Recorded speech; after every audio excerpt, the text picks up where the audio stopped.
We have a lot of things. Not only did Israel-Iran happen, also the protests kept happening in LA, and then I went to them, and then you went to them, right? Yeah, the No Kings ones was an expanded version around the military parade that Trump held. Yes. And they were all over the country. It was like, I don't remember the numbers, but it's like 2% of America. It was a gigantic number of millions of people. protest. There was no one in Queenstown, Maryland, which is where I was for the weekend. There's no protest going on there. It was the group chat X Aiden in Maryland. They had a big protest and you weren't there. My experience is basically reiterating exactly what you guys said last week, which is that the perception of the protests is that it's death and destruction, at least in Los Angeles. And so I went to the ones downtown after the dispersal order was put out, meaning the police are trying to disperse it. And they were like using tear gas a little bit. And that was it. There was like no fires, no violence, no nothing. And there was probably 100,000 people downtown next to the Capitol. And it was interesting. Right before going, I listened to some of the All In podcast, which again is if they replaced the more moderate guy, David Freeberg, with Tucker Carlson this week. So it was a good, with a nice balanced conversation. And they were talking about the protests. Well, you worked at Fox News. They were fair and That's true. That's balanced. true. And so they were, and actually Tucker was more balanced. He was just like, he gave the kind of standard, let's right-leaning perspective where he's like, I pay taxes. I don't think my tax dollars should go to supporting and policing illegal immigrants. We should support legal immigration. That should be the purpose. And then David Sachs comes in and he's like, well, I think we're ignoring the question, which is LA was burning to the ground until Trump said in the National Guard. And so, it's so obviously not true having gone there and seen it. And even it was mellow. It really was like, dude, it was like one of the first pieces of news recently that made me feel good. Going in person, seeing that many people and they were all waving American flags and there's people old and young and different races. And I was talking to people, everyone was nice. And it made me feel like, oh, maybe America's got some hope. Maybe people got, I was, And I don't even mean that in like a political way. I just felt like people are outside. They're talking to each other. In person, people aren't as angry. Everyone was waving creative signs.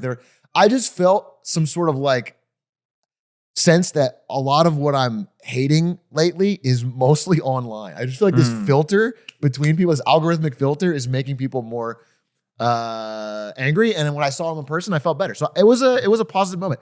Plus, to have protests that have multiple millions across the country and to have, none or very little violence or protests, no deaths, no injuries, even the LA ones we talked about had more in that one LA protest than the entire country it seemed to be in the entire No Kings ones. So it was cool. It was good optics for the country. It felt like a good protest. All right. Yeah. What's your villain chair? Stupid libs. Yeah. And your lib take. Yeah, villain chair. Don't give him the Don't give him the lemon. This is from his heart. So I want you guys to maybe answer this question because I was curious what the more conservative response in the country was to these protests just online. And I wanted to dig into like what the feedback was specifically to the No Kings protests of the past weekend. And the pervasive thing I saw over and over again was them making fun of, well, the protests were a success. America doesn't have a king anymore. And as in, like, we never had one. Like, right. These protests make no sense. Liberals just, like, make stuff up. They don't, like, what is the intention of a No Kings protest where millions of people can be protesting across the country with essentially no holdup or conflict to that protest, and they get to successfully do that? Is that not a demonstration of the fact that we do not live in an autocracy? And that was the main criticism that I saw online circulated. I was curious what you guys might have to say in response to that. I think when people talk about Trump being dictatorial, they are talking about a process, not a current state of being. We're talking about a shaking or a degrading of the Constitution or of, separation of powers, judicial authority. So I would assume the point of the No Kings protest is not that we currently have a king, we need to get rid of him. It's more like we should never have kings and we're headed in the wrong direction. That would be my...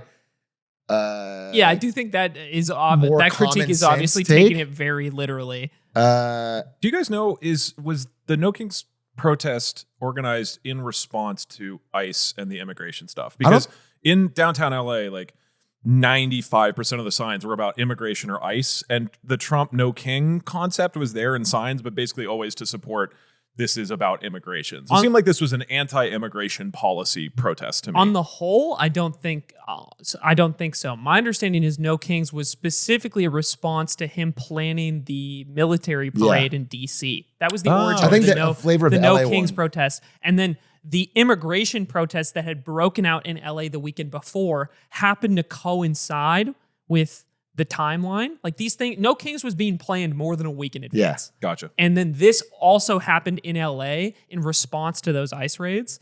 And then those things kind of collide because they have very similar messaging. I mean, at the core of the, or one of the core things of the Trump autocracy, like anti-king argument is the approach to immigration, pulling people into unmarked vehicles, ICE overstretching the boundaries of previous administrations even, and that being a symbolism of him becoming a king or fascism occurring.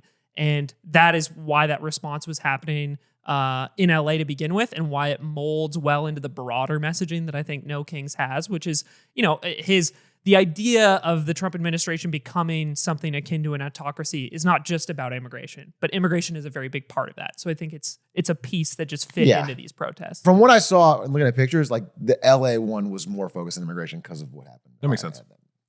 But I don't know, it was just cool. Even regardless of, again, for me, the biggest thing was that people are, I don't know, willing to get out of their house and meet other people and talk about it and advocate for themselves. And that so many people did that was a good sign. I was more, regardless of even what the message was, I was just happy of that. Because I get the sense sometimes that, I worry sometimes that people move on from subjects so quickly that we could never even organize or get out there or do anything or connect. So I don't know. That was cool. That's why I liked it personally. I thought it was cool. Yeah.